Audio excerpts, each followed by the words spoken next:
All right, so essentially Nike has pretty much just admitted to the entire world that they f***ed up, and you won't believe what they're going to be doing to try to rectify this situation. So stay tuned as we discuss the future of Nike. So all of this stems from an internal document which happened to be viewed by popular news outlet Bloomberg. Now, in this document, we learned that Nike would actually be bringing back industry veteran Tom Petty as their new vice president of marketplace partners. Now, the reason this is so crazy is because Mr. Petty, he actually served with Nike for over 30 years, retiring in 2020. So essentially what happened here, Nike was like, yo, Tom, we know you're enjoying retirement, you're doing your thing on the golf course, but it's time to hang the golf clubs up and get back to work because we got some retail partner relationships that we need to mend. So pretty much to have a better understanding of Nike's current situation with their retail partners, in 2020, their former CEO, Mark Parker, he was actually forced to step down due to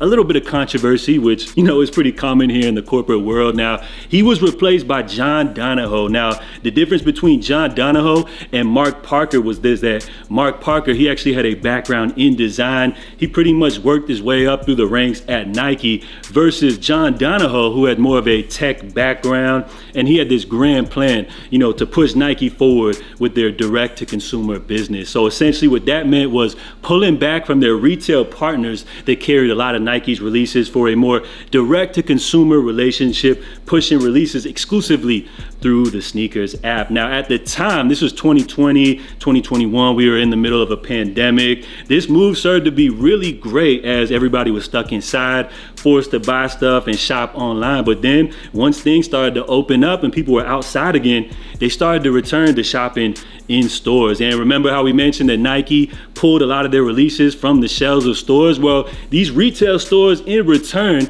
you know, they opted to add other products. They filled their products up with other stuff from New Balance to Asics, On Cloud to Hoka, and the rest is history. So people were able to try out those other brands and in return, you know, started to spend their dollars elsewhere. Plus on top of that, Nike, they kind of, fell from their ways of innovation. They were once known as a leader in the industry in innovation and kind of fell back and relied on just, you know, re-releasing retro products, relying more on their marketing, and as well as this whole like limited high demand release strategy where they were pulling back a lot of the stock numbers, making releases a lot more limited, and in return, you know, driving up the demand, making people think that these releases were a lot more limited than they actually were. But then, of course, that move came back to bite Nike. A lot of people complained that everything was selling out, all the bots were eating up everything. So Nike upped the stock numbers, but then once people saw that these releases weren't that limited and were just sitting on the Nike SNKRS app, they started to lose interest. So I feel like there's several different combinations which have led to Nike's kind of downfall, as many people like to say. We do see now that those like hype beasts that at one point, you know, couldn't buy up enough of these Nike Dunk lows, they've now moved on to other brands such as New Balance. I mean, pretty much if you look at it, like with the whole current trends and everything like that, look back to like 2020. The Nike Dunk Low was probably the most popular lifestyle sneaker. Remember all the memes about panda dunks and everything like that? But now, if you take a look at the average consumer who's rocking a pair of Nike Dunk Lows, it's pretty much gonna be one of these burnt out hype beasts with like a long grungy ponytail. You guys know that type of vibe. So as far as the limited release demand type of model, it seems like other brands like New Balance have actually taken on that model, as we've seen some of their more popular collaborations such as their Salehi Bembry releases. You got to even add in those Action Bronson releases, which are super limited and difficult to cop. It seems like those hype beasts that were previously going for a lot of these in-demand, low-stock Nike releases are now moving over to brands like New Balance, who are dropping these limited collaborations. So you got several different factors. You got the trends changing. You got Nike's limited demand release strategy, as well as them no longer, you know, releasing a lot of these pairs in their retail stores. Nike has a lot of things to change. So they're hoping that hiring Mr. Tom Petty, who previously served as their vice president and GM of North America, they can mend some of these broken relationships that they now have with their retail partners. Because once Nike started to try to bring back a lot of these pairs into retailers, some of these retailers were like, yo, you didn't want to work with us back in 2020?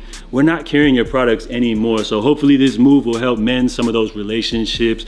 But at the end of the day, a lot of people have just kind of moved on from these Nike products. They also did recently announce that they would be introducing a new 100 and under line, so we'll see if that makes any changes for the future of Nike, as it looks like they're looking to directly compete with some of that market share that was lost to the Adidas Samba, a little more budget-friendly model that happens to be a lot more trendy and popular with today's current fashion scene. Plus, on top of that, as I mentioned, trends continue to change. At one time, Nike dominated that lifestyle category, but now I would say retro runners, Samba, so pairs like the Asics Gel NYC, the Asics Gel Kayano 14, a lot of these New Balance pairs have kind of taken over Nike's share in that whole lifestyle category. So we'll see what the future holds for Nike, but in my opinion, while I think things are kind of stagnant for now, Nike could fix all of these problems if they, one, double down on their innovation, carry a lot more pairs in retail stores. I think things will change, but it's not going to be an overnight change.